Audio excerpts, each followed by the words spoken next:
Guys, it's Saturday morning. We're up bright and early because we're going Funko Pop hunting at a flea market. Let's go.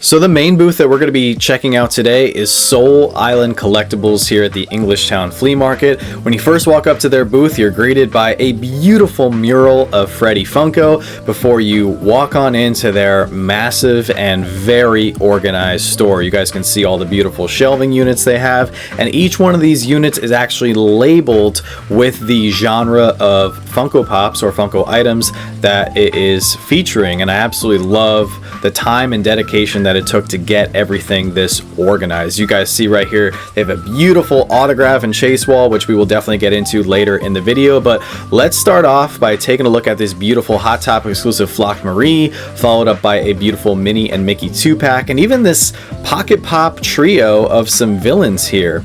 Now moving into a nice Disney display, there's lots of Stitch Pops. You've also got some Huey, Dewey, and Louie's. Really love how this is all organized, and I had to pull out this Hot Topic exclusive Bing Bong from the first Inside Out. We just saw the sequel and we absolutely loved it. Cannot wait for the inevitable third movie in that trilogy. Over there you saw some of the Alien Remix Pops. They also had the Hot Topic exclusive Hades, Baby Pegasus, the original Ariel. That is a reprint though, not the first edition that came out in 2011. Of course they had Star Wars Pops, and we will definitely check out that section momentarily. But first off, I had to look into this superhero section where I found an Underground Toys exclusive Swamp Thing. Anytime I see that Underground Toys exclusive sticker, you got to check out the pop because it usually means it's pretty old. They had another pop that caught my eye down here with the San Diego Comic-Con 2019 Batman holding the con bag. They did a couple of those pops, and I think they're super underrated, and even though they're not worth much, I absolutely love them. Now moving into some Star Wars items. First two items that caught my eye in particular were these two blue box 6-inch Wampas. Absolutely love those. They had a bunch of larger Star Wars pops there up on the top shelf. I also spotted the original Cad Bane from 2018 San Diego Comic-Con. I think that's still the more accurate version of him. And then moving on into some gaming pops, I had to point out the TargetCon exclusive Flock Knuckles. Even though that one's been restocked a few times, we still love it. Then they had a bunch of FNAF pops. Had to focus in on those for a moment because I know there's a lot of FNAF collectors these days. They also had some Overwatch pops, some Sonic pops. I mean, check out that Toys R Us exclusive glow-in-the-dark Sonic with the ring, classic Sonic, Super Sonic. They definitely had you covered if you were a Sonic the Hedgehog fan, as well as a Pokemon fan. They got that 4-pack right there, a bunch of flocked ones, a bunch of Eevees, some Diamond exclusives. Now, typically, I would show off the more expensive items that a store has towards the latter half of the video, but I thought for today, let's just jump right on into it. So as you guys can see, they have a grayscale Leonardo, grayscale Michelangelo, that Barnes & Noble exclusive blue Eeyore, as well as these beautiful glow-in-the-dark 1,000-piece mascot pops from last year's New York Comic-Con, as well as Freddy Bones, and even the Blacklight 1,000-piece exclusive Freddy Bones. They also had Pain and Panic, that super cute 2-pack right there, and even the Blacklight Fright Night Freddy 2, which was handed out at 2022 Fright Night. Now, they had a bunch of pops that had just been traded in, so I kind of took the liberty of checking some of them out before they were inventoried and placed on their appropriate shelves. There you saw the 2-pack from the Sandlot. They also had the Caesar Clown from C2E2, as well as a Blacklight Spider-Man. Down there you can see the Pilot Freddy, as well as First Officer Proto from C2E2. No Franny. Unfortunately, Franny had already been sold. Apparently, Franny is in high demand right now, according to the owner. But check out the 2,500-piece flocked blue Scooby-Doo. Absolutely love that one. That is one that, if I see it for a good price, I'm definitely going to pick it up and then try to grab the other ones as well. There's an original Avengers Hulk, Christian Bale Batman, and then check out, for all my horror fans, we have an original Billy from Saw. How gorgeous is that pop right there? You can also see there's a Toucan Sam underneath the pops that I'm carefully pushing aside. There's a Tom Hardy Bane from The Dark Knight Rises. Original Count Chocula right there. I push aside some more Sandlot pops. right there carefully as they were just traded in. There's an original Boo Berry, original Frankenberry. Super cool to see that original trio right there on display. Now we're going to check out the front portion of the display shelves where they have a lot of really unique pops. You guys could see that glow-in-the-dark Captain Cutler, some ones from Pan's Labyrinth, as well as Breaking Bad, Nikki 6, as well as the original Oliver Queen Green Arrow. That one is a gorgeous one from the DC Universe original line. Now moving into some more anime pops, they have some ones from One Piece, this really unique Ladybug pop right there. Let's see what else. They had a bunch from Attack on Titan like Eren, as well as Titanform Eren. Had Dobby from My Hero Academia, Queen Beryl from Sailor Moon, Perfect Cell. They also had Ryuk, Bender, and then check out this bank robber Joker from the Dark Knight. Oh, that is a beautiful piece. Paul Atreides, which has appreciated quite a bit thanks to Dune 2. There was an unmasked Oliver Queen, as well as the trio from the Animaniacs, Wacko, Yakko, and Dot, and even an original Tails. Now, the owner was actually kind enough to allow me to film behind the booth, so that's exactly where we're gonna go. We're gonna head over to this beautiful autograph and chase wall. First thing I noticed here is a couple cute little pictures. You got one right there of Freddy Funko, and now look at this beautiful autograph and chase wall. I don't think I've seen this many autographs in one place, with the exception of New York Comic-Con or something crazy big like that. They have several amazing chases. I noticed a couple of the One Piece Wanted posters up there on the top shelf, but definitely if you're looking for an anime chase, Soul Island Collectibles has you covered. I really like that gold Astro Boy chase right there. You can see on the top shelf they had that chase Smog. There is the Princess Diana chase, the Batman robot chase from the animated series. I really thought that Wally Gator blue chase was something you don't see very often. It was only $20 too, which I thought was extremely reasonable. Couple of horror chases, and then just looking at the autographs, I mean, this wall was truly impressive. You saw the Sandlot 2-pack autograph, as well as a Meredith Palmer signed Office Pop, which was really cool. They had a Ren and Stimpy chase. They also had the Hellboy chase, Punisher chase, Michelangelo and Donatello comic chases. I mean, it just goes on and on. Cheer Bear chase, Black Panther chase, Cobb Vanth chase, Iron Man Midnight Suns chase. I just had so much fun going over this entire section. It truly was a joy to see this many chases in one spot. Look at that Glow Chase Elvira, as well as the 8-bit Predator chase. You had the Buddy the Elf chase up there, the Rugrats chase right there. I mean, it's truly just an unbelievable wall, and something that took a lot of time to put together. This other item that I had to show off here in today's video was truly a treat.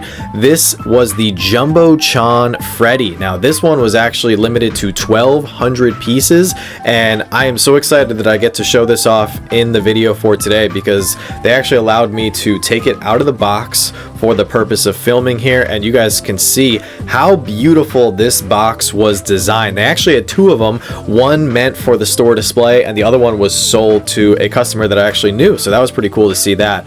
Up here on the top tippy shelf here, we have so many rare Hikari figures, and I wanted to briefly showcase this in the video because this is another discontinued Funko item that you don't see too often. You might see one or two here or there, but to see this many Hikari figures in one spot was truly something unique. So I wanted to show that off for today's video.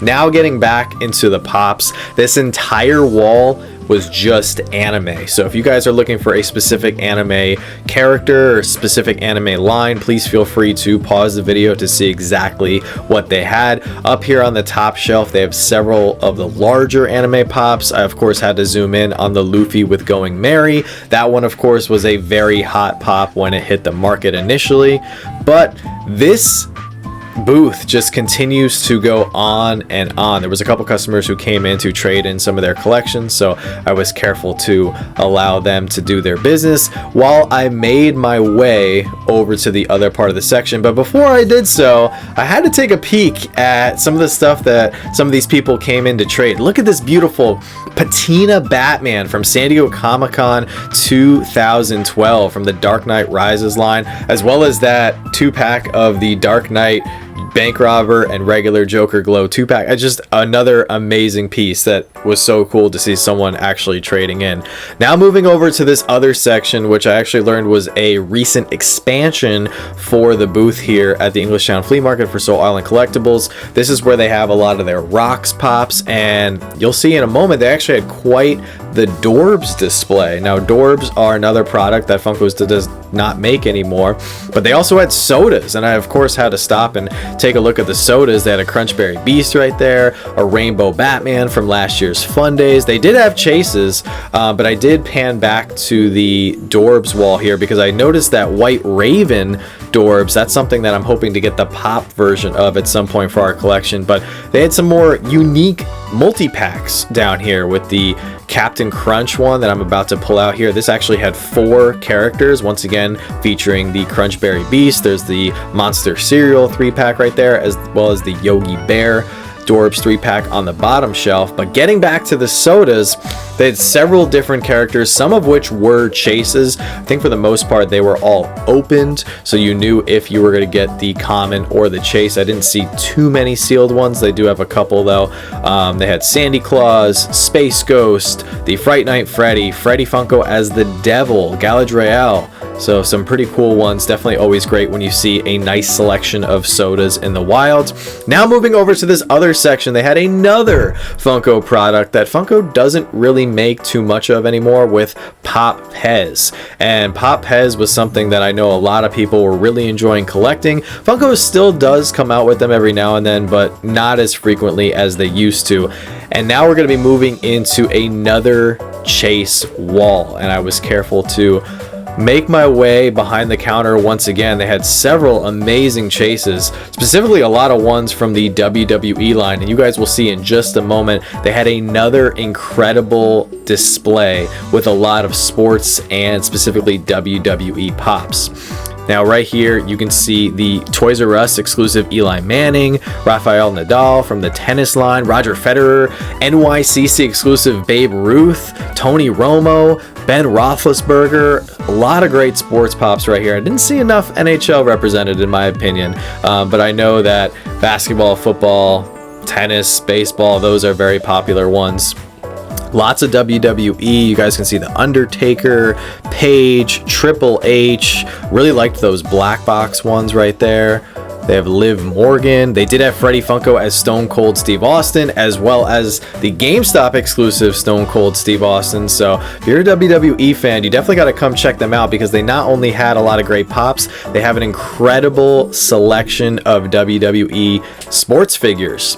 Now moving over to this next section, this one caught my eye because they actually had some out-of-box pops. You can see that Captain America Winter Soldier right there, Ahsoka. Let me see, in the top shelf here they had a couple Walking Dead ones.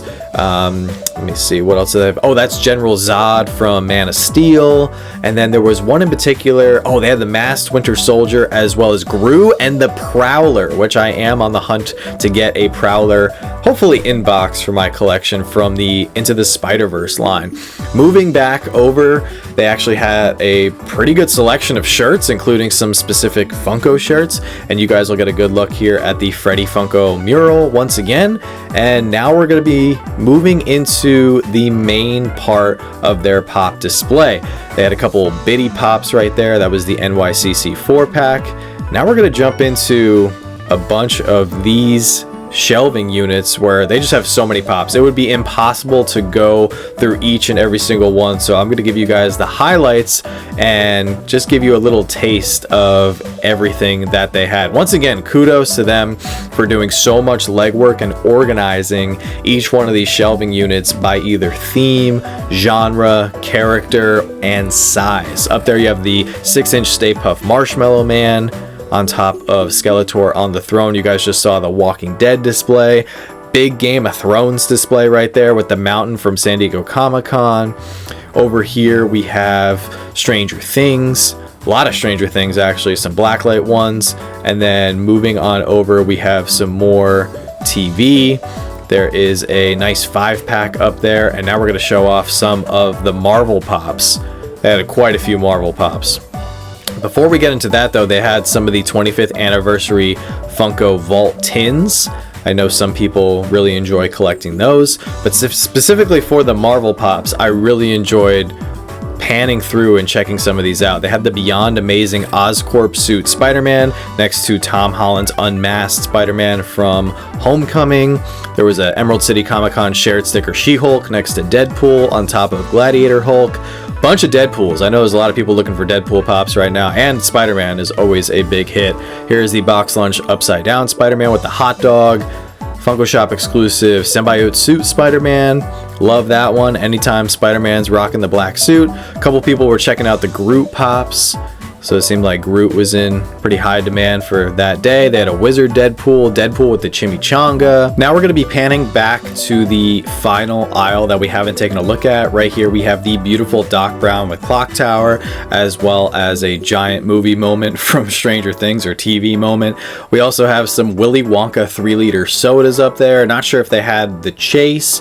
And then down here we have some of the newer Wizard of Oz Pops, as well as some more Back to the Future and Jaws. Check out Gene Gerard as well as Cal Naughton Jr. for one of my favorite movies, Talladega Nights. Bet you guys didn't know that about me.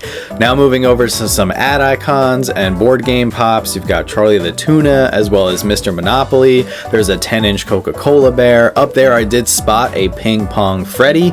You guys know I love my Freddy Funko Pops, and they actually had some more coming up. We also have some from the Myths line. You got the Blacklight Bigfoot, Rainbow Bigfoot, Torchy, a couple toucans, the Kaboom Cereal Clown with the con sticker, as well as the Polaroid camera with the con sticker. Moving on into some horror pops, and then I doubled back because I realized that there was a ton of Freddys. We got Farmer Freddy, Freddy Bones, Scorpio Freddy, Glow in the Dark Freddy Bones, Skiing Freddy, Birthday Freddy, Glow in the Dark, Thank You Freddy, as well as the Bedtime Freddy in pajamas with Proto the dog. So once again, if you guys ever get a moment, definitely this booth is worth the trip. This is Soul Island Collectibles in Englishtown, New Jersey. Here is their business card, and you can find them in the yellow building. So guys, we're back home. It is a few days later since when I went over to the Englishtown Flea Market. Things have been crazy. I meant to drop this video 2 days ago, but here we are. I did end up picking up one pop from Soul Island Collectibles. If you guys have a chance to go to the Englishtown Flea Market, definitely make a stop by their booth in particular, because they truly do have some great stuff like you guys just saw in the video. Also, top-notch customer service and quality care. While I was there, one of the things I like to do is when I go to a store or go to a flea market or a Comic-Con or anything, I'll notice how the owner or employee in charge of the register or the booth treats people as they come in. Of course, I'm not stupid. People will be very nice to us with the realization that we have a channel, we have a platform, so it's in their best business interest to be nice to us, because what we say could have influence over other people. Maybe not a lot of people, but a few people, and that could have a direct impact on their sales. So that's why I like to pay attention to how the owner or manager or store employee treats people just walking in. And I saw a lot of people walking in, trading in pops, interested in buying stuff from the shelves, and I really liked the way that Soul Island Collectibles was treating anybody walking in off the street. So I just want to put that out there. So if you guys ever get a chance, definitely check them out. With our collection right now in storage, it's very difficult to visualize what we want for our collection, what we need, so we don't buy something we already have. But I did see one pop, and I did want to support Soul Island while I was there, so I ended up grabbing something that I know Joanna needed to finish one of her sets, and I am so excited to show off the Beast, the final pop that Joanna needed for her Sandlot collection. So she is now officially Sandlot complete. They did such a great job on this series. There's a few more pops in addition to the 5 pops shown on the back of this box in particular, but had to pick this one up. I did get a great deal on it, of course, and the box is in immaculate condition. I don't think this pop was actually in the booth for very long, because the owner told me that somebody had just traded in the entire Sandlot set, so I was lucky enough to grab the Beast for Joanna's collection. Now, Let's move on to a very important order of business. We did not get to drop this video this past Monday, so the channel has been lacking some motivation these past couple days. So we're going to take our Monday motivation and turn it into a midweek hump day Wednesday motivation segment. So here we go. It's Wednesday, and there's something going on in the community right now that I want to attach this week's motivation to. And for this week's Monday/Wednesday motivation, it's going to be don't let yourself get taken advantage of. Right now, there's a huge event on the horizon. Most of you guys know exactly what I'm about to say and what I'm going to talk about here, and that, of course, is Fun Days. Fun Days is a massive party that happens specifically for Funko fanatics at San Diego Comic-Con every single year.